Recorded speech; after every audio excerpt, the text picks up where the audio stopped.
오늘날 많은 사람들은 그 마음속에 분노를 간직하고 살아갑니다. 그런데 오늘날의 사람들뿐만 아니라 예부터 이 땅에 있던 많은 사람들은 그 마음 가운데 크고 작은 분노를 간직하며 살아왔던 것 같습니다. 창세기 4장 말씀에 보면 아담과 하와의 아들 가인과 아벨이 하나님 앞에 제물을 바치는 장면이 등장합니다. 하지만 하나님께서 동생 아벨의 제사는 받으시지만 형 가인의 제사는 받지 않으십니다. 그러자 가인은 몹시 분하여 안색이 변했다라고 창세기 4장 5절 말씀에는 기록하고 있습니다.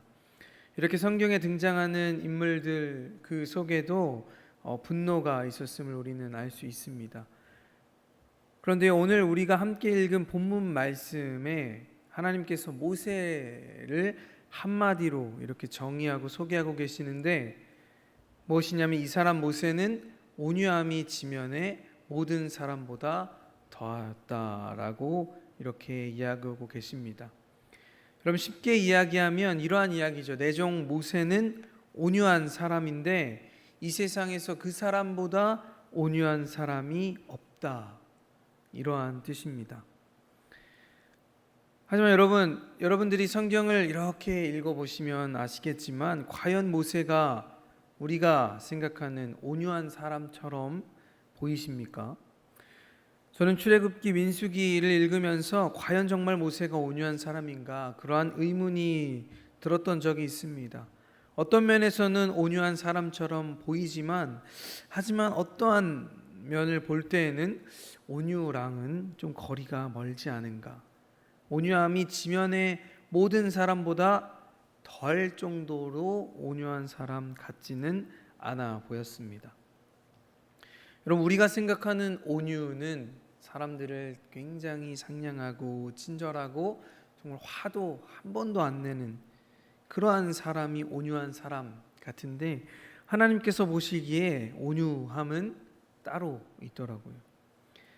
그래서 우리가 생각할 때 모세는 온유하지 않다라고 그렇게 느낄 수 있는 대목은 바로 모세는 분노함으로 사람을 죽인 적이 있습니다. 그의 나이 40세에 하루는 자신의 동족 히브리인이 힘들게 일하고 있는데 그 사람을 애굽 사람이 모질게 채찍질하는 그러한 장면을 목격합니다. 그래서 모세는 자신의 그 동족이 힘들어하는 모습을 보고 참지 못하고 분노하죠. 그 더군다나 힘들게 일하는 사람을 때리는 그 애굽 사람을 보고 이제 심하게 노합니다. 그래서 성경에는 좌우를 살피고 아무도 없는 것을 보고 그 애굽 사람을 쳐 죽였다라고 기록합니다. 그리고 그 사람을 모래에 파묻었죠. 모세는 자신의 그 민족을 사랑하는 그러한 마음에서 그러한 일을 했다라고 그렇게 생각할 수도 있습니다. 그리고 그 히브리 민족을 사랑하였기에 그러기에 자신의 민족을 박해하는 그 애굽 사람을 쳐 죽이는 행동을 한 것이죠. 하지만 이러한 분노를 우리는 의로운 분노다라고 말하지는 않습니다. 그 이유는 무엇이냐면 어디까지나 이러한 분노도 자기 중심적인 분노였기 때문이죠. 여러분 모세는 애굽의 왕자였습니다. 왕이 계승의 서열의 1인자는 아니었지만 왕자였기 때문에 한평생을 그냥 잘 먹고 잘 살 수 있는 그러한 신분의 사람이었습니다. 하지만 그는 살인을 저지르고 어떻게 되냐면 이제 도망자의 신세가 됩니다. 여러분 화가 난다고 사람을 죽이는 것이 여러분 온유한 사람일까요? 여러분 그렇다면 과연 온유함이 무엇이기에 하나님은 모세를 온유한 사람이다, 그것도 가장 온유한 사람이다 라고 말씀하시는 것일까요? 여러분 이 모세는 이 살인을 저지른 후에 도망자의 신사가 되어서 광야를 이리저리 떠돌게 됩니다. 그러던 중에 이제 장인 이드로를 만나서 그 양떼를 치는 목자가 되는데 이제 장인 곁에서 그러니까 미디안 광야에서 약 40년의 시간을 보냅니다. 여러분 그러면 우리는 이 40년의 기간을 이렇게 생각할 수 있어요. 무엇이냐면 하나님께서 이제 모세를 하나님의 사람으로 쓰시기 위해서 40년 동안을 광야에서 훈련시키시는구나. 그 광야 40년의 훈련으로 모세가 이제 온유한 사람이 되겠구나, 된 것이구나. 그래서 사람을 향한 그러한 분노가, 그러한 성질이 이제 죽게 되고 사라졌구나. 여러분, 그러나 광야 40년 이후의 모세의 모습은, 모세의 그 성질은 변함이 없고 여전한 그 성질이 살아 있었음을 우리는 알 수 있습니다. 그것을 어떻게 알 수 있냐면 하나님께서는 40년 이후에 모세에게 직접 나타나시죠. 불에 타지 않는 그 떨기나무, 그 나무에 하나님께서 모세에게 나타나십니다. 그래서 모세에게 직접 말씀하시기를 내가 너를 택해서 이스라엘 백성을 구원하겠다. 그것이 바로 너의 사명이다. 여러분, 이때 온유한 모세라면 어떻게 해야 하죠? 아멘. 주님, 제가 주님의 말씀에 순종하겠습니다. 이렇게 해야 맞는 것 아닙니까? 하지만 모세는 하나님의 명령, 이 사명을 어떻게 하냐면 거절합니다. 하나님, 저 같은 사람은 하나님의 사명에 어울리지 않습니다. 저는 못합니다. 하나님, 저는 입이 둔해서 말을 잘 못하기 때문에 저는 안 됩니다. 하나님, 저는 아닌 것 같습니다. 저 말고 보낼 만한 사람을 보내주세요. 여러분, 이렇게 성경에는 한 번도 아니고 3번씩이나 하나님의 말씀을 거절합니다. 여러분, 과연 이 하나님의 명령도 3번이나 거절한 모세가 온유한 사람일까요? 그것도 세상에서 가장, 이 지면에서 가장 온유한 사람이 바로 모세일까요? 그럼 만약 저에게 하나님께서 직접 나타나셔서 정말 목소리로 그렇게 제 귀에 하나님의 말씀을 들려주셨다면, 그럼 아무리 감당하기 힘든 부르심이라고 해도 모세처럼 3번씩이라는 거절 못할 것 같습니다. 만약 분명히 하나님의 음성이라면 두렵고 떨리는 마음으로도 정말 순종하지 않았을까, 그런 생각이 드는데, 여러분, 모세는 하나님의 부르심에 3번이나 거절합니다. 이렇게 완강하고 아직까지도 어떻게 보면 혈기왕성한 모세를 하나님께서는 온유한 자다라고 그렇게 인정하십니다. 여러분, 그 이유는 바로 하나님께서 이 모세의 이 혈기왕성하고 어찌 보면 자기중심적인 이러한 모습, 이러한 열정을 하나님께서 사용하셨습니다.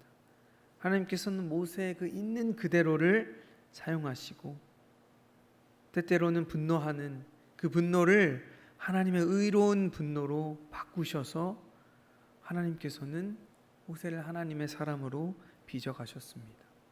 그래서 하나님의 말씀에 순종하게 하시고 정말 하나님의 말씀에 따라 순종할 수 있는 그러한 온유한 사람으로 하나님께서 그를 빚어가셨습니다. 그렇게 완강했던 모세는 결국 하나님의 명령에 따라 어떻게 하냐면 애굽 땅에서 이스라엘 백성들을 이끌고 나옵니다.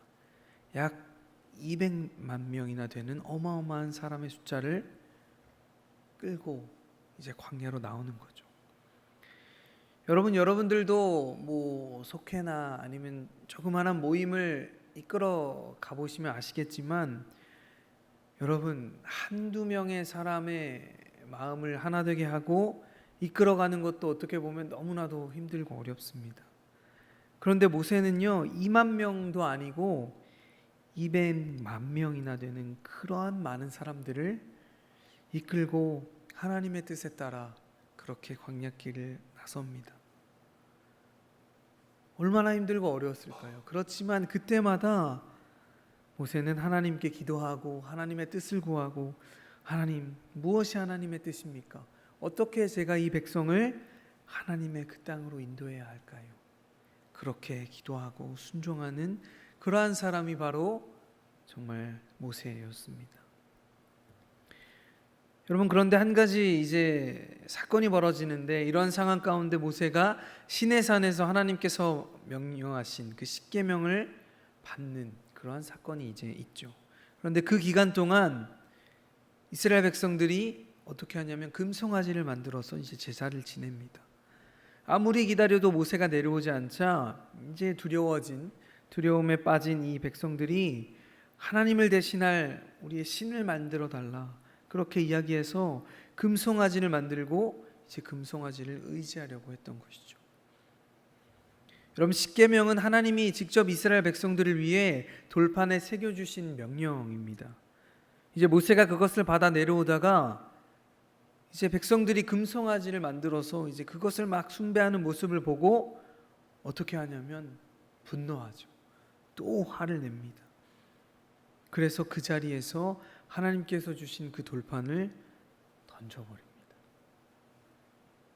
여러분, 저라면 하나님이 직접 주신 이 돌판을 이렇게 모세처럼 던지면서 막 화를 내지는 못했을 것 같아요. 어떻게 하나님께서 주신 이것을 던지고 깨트려 버립니까? 그런데 모세는 그것을 그 자리에서 던지면서 불같이 화를 냅니다. 화를 내는 것도 모자라서 그 금송아지를 갈아가지고 물에 뿌려서 그렇게 막 제사하고 그런 사람들에게 다 마시게 해요. 그리고 이스라엘 백성 중에 3,000명가량의 사람을 이제 다 죽입니다. 그렇지만 하나님께서는 그 모세를 이 세상에서 가장 온유한 사람, 이런 모세의 분노가 자신을 위한 분노였다면 하나님께서는 그 분노를 그렇게 인정하시지 않았을 것입니다. 하지만 모세의 분노는 여호와 하나님을 위한 분노였습니다. 이 모세의 분노가 이스라엘을 사랑하고 하나님의 나라를 위한 그러한 일이었기 때문에 하나님께서는 이 모세의 분노를 용인하셨습니다. 그래서 하나님을 위한 이 분노는 그래서 하나님께서 인정하시는 겸손이고 온유였습니다. 그래서 하나님께서는 모세가 이 세상에 어떤 사람보다 온유한 사람이라고 말씀하셨습니다. 모세는 하나님 때문에 이렇게 분노할 줄 아는 사람이었습니다. 여러분, 성경에 보면 하나님 때문에 이렇게 분노할 줄 아는 사람이 또 등장하는데 그 사람은 바로 다윗입니다. 여러분, 이스라엘이 블레셋 군대와 이제 대치하고 있을 때 골리앗은 온갖 조롱으로 이스라엘 백성들을 멸시하고 여호와 하나님 모욕합니다. 그런데 이때 그 어느 누구도 그 골리앗이 두려워서 그 상황에 나서려고 하는 사람이 없고 그냥 그 상황을 지켜만 보고 있었죠. 그런데 이 상황을 보고 다윗은 분노합니다. 어떤 거에 분노하냐면 다른 것도 아니고 저 골리앗이 하나님의 군대를 조롱하고 살아계신 여호와 하나님을 모욕하는 것에 대해 이제 분노하는 것이죠. 그래서 갑옷도 입지 않은 채 골리앗과 맞서 싸우려고 막 나아갑니다.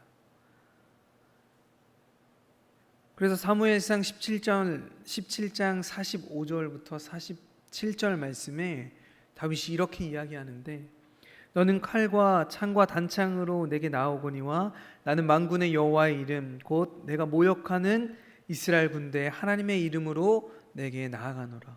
오늘 여호와께서 너를 내 손에 넘기시리니 내가 너를 쳐서 내 목을 베고 블레셋 군대의 시체를 오늘 공중의 새와 땅의 들짐승에게 주어 온 땅으로 이스라엘의 하나님이 계신 줄을 알게 하겠고 또 여호와의 구원하심이 칼과 창에 있지 아니함을 이 무리에게 알게 하리라. 전쟁은 하나님께 속한 것인즉 그가 너희를 우리의 손에 넘기시리라. 이렇게 담대하게 고백하며 골리앗과 싸우러 나가는 것이죠. 여러분, 다윗은 조금도 두려워하지 않았습니다. 그런데 이 당시 다윗은 소년이었죠. 소년. 여러분, 지금 다 큰 어른들은 무서워서 벌벌 떨고 있습니다. 하지만 다윗은 전혀 두려워하지 않고 담대하게 나아가죠. 여호와 하나님을 모욕하는 그 골리앗에 대해 분노하고 화를 냅니다. 여러분, 이 싸움의 결과는 거의 기적이죠. 10명의 장수도 당해내지 못한다라고 하는 그 골리앗이 한낱 아이에 불과했던 그 다윗, 그 소년에 의해 쓰러집니다. 하나님께서는 하나님을 위해 분노할 줄 알았던 그 다윗을 사용하셨습니다. 사랑하는 성도 여러분, 오늘날 우리 그리스도인들 분노해야 할 때 침묵하고 침묵해야 할 때 분노하는 경우가 너무나도 많이 있습니다. 가정에서, 직장에서, 학교에서, 때때로 내 삶의 자리에서 뭐 크고 작은 일이 있을 때 그러한 일에는 너무나 쉽게 분노하지만 정작 그리스도인으로서 목소리를 내야 할 때는 그냥 침묵합니다. 여러분, 오늘날 우리 기독교가 이 세상 사람들에게 멸시와 조롱과 비난을 받고 있습니다. 하지만 우리는 분노하지 않습니다. 여러분, 쉬운 예로 우리 가족과 여러분들의 자녀들이 길에서 어떤 사람에게 맞았습니다. 그러면 여러분들 가만히 계십니까? 가만히 있을 수가 없죠. 여러분, 어떻게 보면 분노의 다른 모습은 사랑입니다. 왜냐하면 사랑하면 분노할 수 있어요. 그래서 우리 가족, 우리 자녀를 너무나도 사랑하기 때문에 가족에게 어려운 일, 때로는 억울한 일을 당하면 우리는 함께 그 일을 분노하는 것이죠. 그렇다면 하나님을 사랑하는 우리는 하나님을 조롱하는 이 세상의 목소리에 분노할 수 있어야 합니다. 뿐만 아니라 죄에 대해서도 우리는 분노해야 합니다. 여러분들의 그 분노의 이면에 하나님과 이웃을 향한 사랑이 있을 때 하나님께서는 그 분노를 사용하실 줄 믿습니다. 오늘 모세와 다윗을 그렇게 사용하셨던 것처럼 우리를 그렇게 또한 하나님께서 사용하실 줄 믿습니다. 여러분, 모세는 하나님께서 맡겨주신 이스라엘 백성들을 너무나도 사랑했습니다.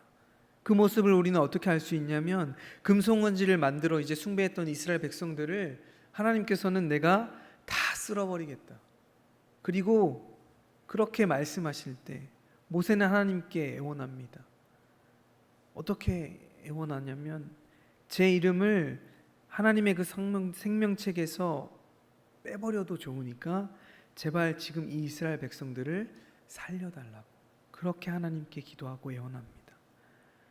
여러분, 모세의 이 사랑의 마음을 하나님께서 아셨기 때문에 하나님께서는 그 모세의 분노도 사용하셨습니다. 사랑하는 성도 여러분, 오늘 하나님께서는 모세와 같은 사람을 찾으십니다. 오직 여러분들 자신을 위해 눈물 흘리고 분노하는 것이 아니라 하나님의 나라를 위해, 하나님의 사람들을 위해 그렇게 눈물 흘리고 분노할 수 있는 그러한 사람들을 오늘 찾으십니다. 여러분, 그 사람이 오늘 함께 예배하는 우리 모든 우리 성도님들 되시길 간절히 소망합니다. 그때 하나님께서 우리의 분노를 사용하시고 그 하나님을 향한 사랑으로 가득 차 있는 그 모습을 하나님께서는 귀히 여기실 줄 믿습니다. 여러분, 그러나 하나님 앞에 온유한 이 사람으로 인정받은 모세는 딱 한 가지 또 실수를 범하게 되는데 그 사건이 바로 광야 생활 중에 이스라엘 백성들이 물이 없다고 투덜대자 모세는 지팡이를 두드려 물을 냅니다. 하나님께서는 이 일로 모세가 가나안 땅에 들어가지 못한다라고 말씀하시죠. 모세가 자기 분을 이기지 못하고 하나님의 말씀에 순종하지 못했기 때문입니다. 민수기 20장 6절부터 13절 말씀에 하나님께서는 반석에게 명령하여 물을 낼 것을 말씀하셨지만 하지만 매번 물이 없고 먹을 것이 없다고 불평하고 투덜하는 이스라엘 백성을 향해 모세는 분노했습니다. 그 결과 하나님의 말씀하신 대로 반석에게 명하여 물을 낸 것이 아니라 반석을 2번 내리쳐서 물이 나오게 하죠. 하나님께서는 이 모세의 행동을 뭐라고 말씀하시냐면 민수기 20장 12절 말씀에 너희가 나를 믿지 아니하고 이스라엘의 목전에서 내 거룩함을 나타내지 아니한 고로 너희는 이 회중을 내가 그들에게 준 땅으로 인도하여 드리지 못하리라 이렇게 말씀하십니다. 여러분, 지금 하나님께서 모세에게 뭐라고 말씀하시냐면 너는 나를 믿지 못한다 이렇게 말씀하십니다. 여러분, 사실 우리가 볼 때 모세처럼 믿음이 좋은 사람이 어디 있습니까? 하나님의 말씀에 늘 순종했고 모든 것 다 하나님께 묻고 그 하나님께서 말씀하신 대로 이 많은 이스라엘 백성들을 인도하고 하나님의 그 수많은 기적과 이적들을 이스라엘 백성들과 함께 경험하고 하지만 하나님께서 모세에게 뭐라고 말씀하시냐면 너는 나에 대한 믿음이 없구나, 부족하구나 말씀하십니다. 여러분, 모세가 지팡이를 반석으로 치면서 화를 낸 이 분노의 동기는 하나님이 아니었죠. 자기 자신에게 있었습니다. 모세는 매일 자신에게 불평하고 불만하는 그러한 백성을 보고 도대체 내가 언제까지 너희의 말을 들어줘야 하냐. 자신에게 비롯된 이 동기, 어찌 보면 교만함이죠. 여러분, 이 한 번의 실수로 그토록 바라고 원했던 가나안 땅을 눈앞에 두고 모세는 들어가지 못합니다. 사랑하는 성도 여러분, 여러분들은 누구를 위해 분노하십니까? 여러분들 자신을 위해, 아니면 여러분들의 가족을 위해, 아니면 여러분 오늘 모세와 다윗처럼 하나님을 위해 분노하십니까? 여러분, 오늘 말씀을 통해 우리의 마음을 돌아보길 간절히 소망합니다. 우리의 마음의 동기, 특별히 우리의 마음의 분노의 동기가 어디에서부터 오는지, 하나님의 말씀에 순종한 이 믿음의 사람 모세, 자신을 위해 그렇게 한 번에 분노한 그 실수로 인해서 가나안 땅에 들어가지 못하게 되었습니다. 여러분, 하나님은 실수가 없으신 분이십니다. 하나님께서는 우리의 마음의 동기, 그 분노의 동기, 사람은 속일 수 있을지 몰라도 여호와 하나님은 결코 속일 수 없습니다. 그렇기 때문에 이 시간 우리의 그 분노와 화를 내는 이유와 동기가 무엇에 있는지 점검하며 오직 여호와 하나님, 하나님의 나라와 하나님의 뜻, 그리고 이웃을 사랑하며 하나님께서 나에게 허락하신 그러한 사람들을 위한 그 사랑의 마음이 저와 여러분들 가운데 넘쳐나길 간절히 소망합니다. 그래서 날마다 여호와 하나님, 그 하나님의 나라 때문에 우리가 분노하며 내가 사랑하는 그 사람들과 이웃들, 그리고 또 하나님께서 우리에게 맡기신 영혼들을 위해 분노하며 나아갈 수 있는 저와 여러분들 되시기를 주님의 이름으로 시간 간절히 축원합니다. 이 시간 함께 기도하도록 하겠습니다.